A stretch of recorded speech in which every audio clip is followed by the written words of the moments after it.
the block. Okay, so he walks down here and he gets to this Hardy shoe store and he steps in here and kind of rests a minute, tucks out of sight, and then he heads down and he's going to end up at the Texas Theater. And he arrives at the Texas Theater at 1:45 p.m. 1:45 p.m. is when he enters the Texas Theater.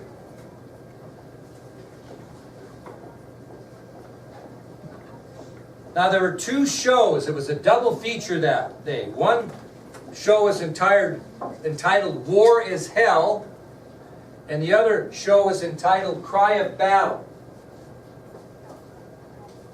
War is Hell and Cry of Battle. If you turn around behind Levi, you will see a reproduction poster of that movie. One of them, War is Hell. Who's the main actor there? Look at that. You guys that are close. Who's the main actor? No? What? Say it. No? Baines Barron is the main star. Baines Barron was the main star. You know that because you looked on your ID sheet. Great. And War is Hell was a movie about the Korean War, and it starred Baines Barron. He was the big actor. Ironically, Barron shared the same birthday as President Kennedy. Exact same birthday. I don't mean day, I mean year and everything. So ironically, Baines Barron, the star of that movie, shared the very exact same birthday as President Kennedy, May 29th, 1917. Well, what do you think Brewer did when he saw Oswald take off? Because he began at this point to think, this guy's suspicious. Maybe these police sirens that are going on are looking for that guy, because he looks pretty suspicious. So he walks out and he follows him down to the theater. But he's at a distance. He's not like right behind him. And he notices Oswald ducks into the theater. And he doesn't come out. Well, there's only one way out front at that point. So he thinks the guy did what, Recio? Well, no, what's he think he did? Don't get that. So he walked around the corner of the Texas Theater. What did he do? He disappeared. So where'd he go? Inside the theater. Okay? So Brewer gets up to the cashier's booth, so to speak, and he asks a gal by the name of Julia Postal, who was the ticket taker, if she had sold a ticket to that guy that just walked in the theater. Because he watched him turn and walk in. I mean, you couldn't see him walk in the door, but there, again, it's a recessed area where he turned to the right and didn't come out, and when he got there, was the guy there? No. So he assumed he what? Went in. So he says to Julia Postal, hey, did you sell a ticket to that guy that just went in there? Well, she said no, because you know where she was when he went in there? She was standing on the curb in front of the theater. Why? She's no different than Johnny Brewer. What was she doing out on the curb? See what's going on. These sirens are going off. And what did Oswald do? Slipped in behind her. Okay, so, here's the Texas Theater entrance. Here's the booth. She went out to the curb and was messing around, and he just walked right in. Okay, so he walked in without paying.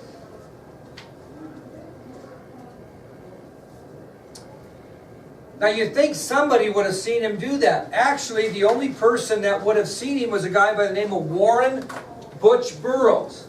And Warren Butch Burroughs was a young guy. And he was stocking the candy shelf, and he was kind of down below it, and I'll show you a picture of it later, and he didn't see Oswald come in.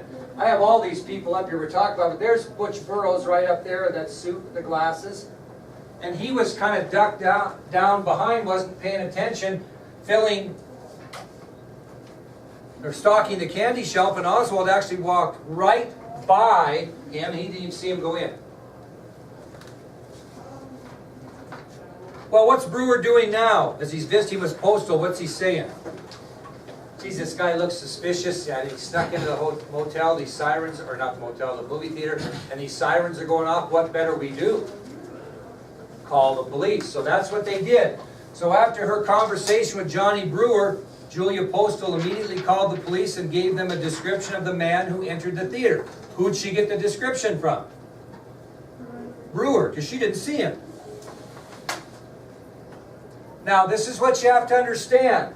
Police immediately respond to that call because in their mind the man fit the description of what?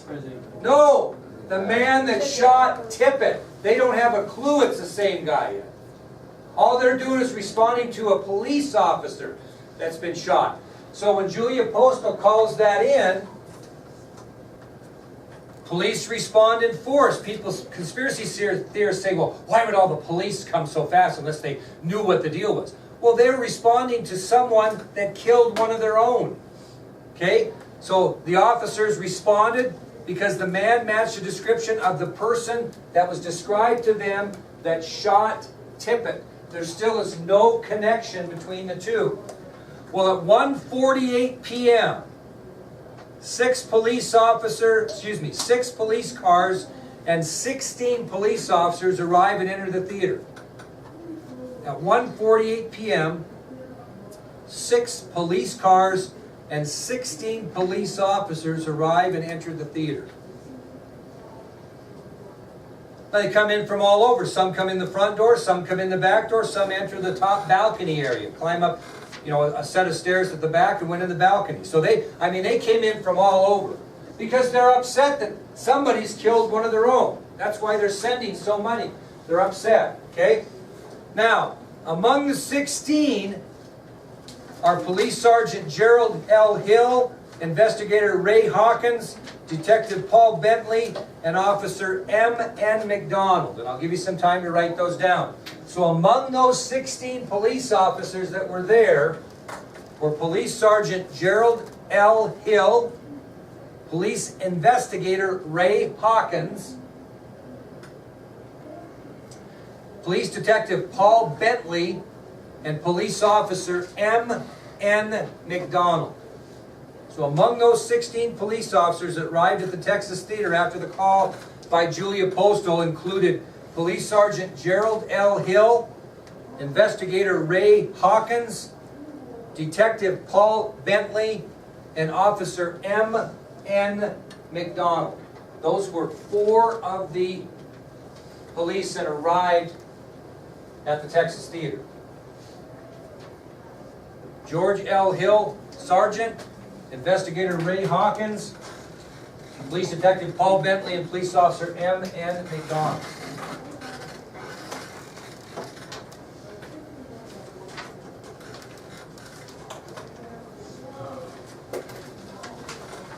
Well, Johnny Brewer actually went back behind the stage, behind where the picture was being taken. They have this big screen. He went behind there and he heard noises outside the door, the back exit door. Brewer. So Brewer goes in because they called the police and he makes his way to the back of the theater. Let's pretend like this is the theater, okay? And he's in the back there. This is the front. And he hears noises outside and he opens up the back door. And as soon as he does, Investigator Hawkins grabbed him and held a shotgun on him. Why? Didn't know who it was.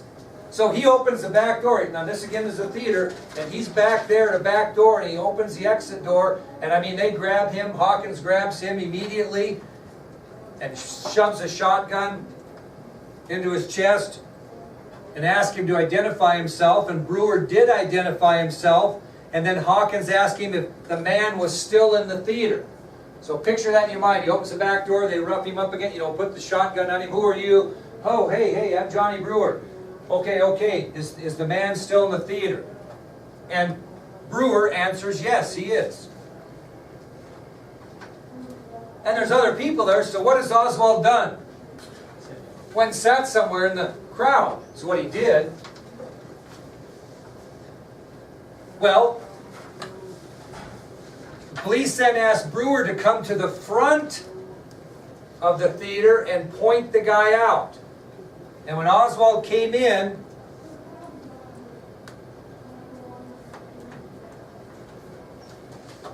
he sat in the 5th seat. So if this was back, he would have sat where Callie is, over there. Here's the row. He came in and sat in the 5th seat, just sat there. Well, Brewer looks around, not that many people in the theater. He goes, yeah, there he is right there. He's right over there.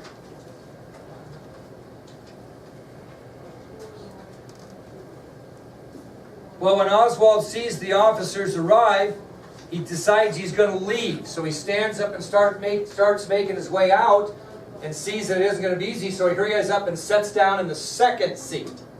So he's in the fifth seat. And when Brewer points him out and the officers arrive and he gets an idea there are police there, he gets up with the idea in mind he's going to try to sneak out. And he walks down and he ends up seeing that this isn't going to work. So he just sat right in the second seat like where Levi would be.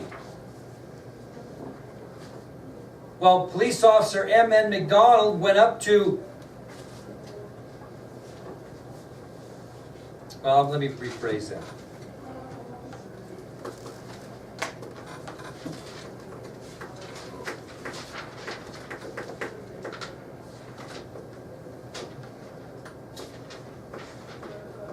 When they got him located, Hawkins walked up the right side of the theater aisle.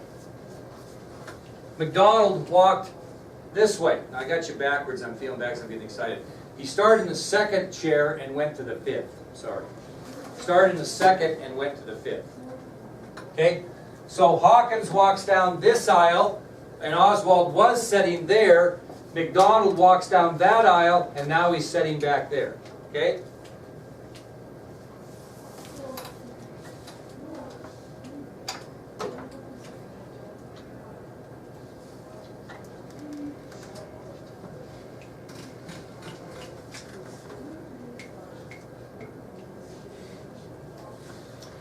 Well, Officer McDonald approaches Oswald at 1:50 p.m. and asks him to stand up.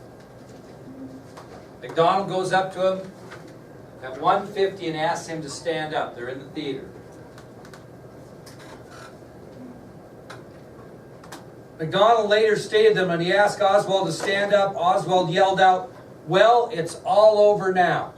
That's what Oswald blurted out when McDonald asked him to stand up. "Well, it's all over now." And as soon as he said it's all over now, picture this, just watch me, you can write it down. He punches Oswald in the face and reaches for his handgun that he has in his waistband. So as soon as McDonald tells him to stand up, he yells, "Well, it's all over now," punches McDonald in the face and reaches for his handgun. Oswald does.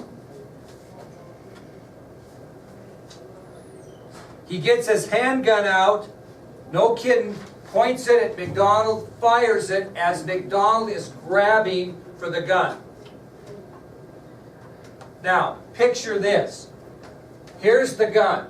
Oswald's got it out, and he's pointing at McDonald. McDonald knows he's going to shoot it. He grabs for the gun, he fires it, and he gets between his thumb and his first finger in there, and the hammer of the gun hits him here and keeps the gun from firing. I mean, how lucky is that? So he takes the gun out, points it at him. McDonald grabs his hand, just happens to get his hand in here just before the hammer comes down, and it doesn't fire. Okay? So again, Oswald punches McDonald in the face. He reaches for a handgun hidden in his waistband. Officer McDonald reaches and grabs for Oswald's gun. As Oswald shoots and the gun's hammer goes off, it strikes McDonald's hand between the thumb and the first finger and saves him from getting shot. They struggle with him, and finally Officer Paul Bentley reaches back, he's had enough, and just clobbers Oswald right in the head. Just clobbers him. Had enough. Clobbered him. And that'll come back later. Not in police brutality, but it'll come back as part of the story. So Bentley's sitting there watching this struggle, and finally he's had enough, and he just punches Oswald right in the face. And as they're subduing Oswald, he's yelling over and over, "I'm not resisting arrest. I'm not resisting arrest." Well, he resisted arrest the whole damn time. But this is his thought process, and we talk about his interrogation after Christmas. He just comes up with this weird thought process. He's yelling out, "I'm not resisting arrest." Hell, you just tried to shoot the guy. You're absolutely resisting arrest. But he had weird mentality. So he's yelling, "I'm not resisting arrest. I'm not resisting arrest."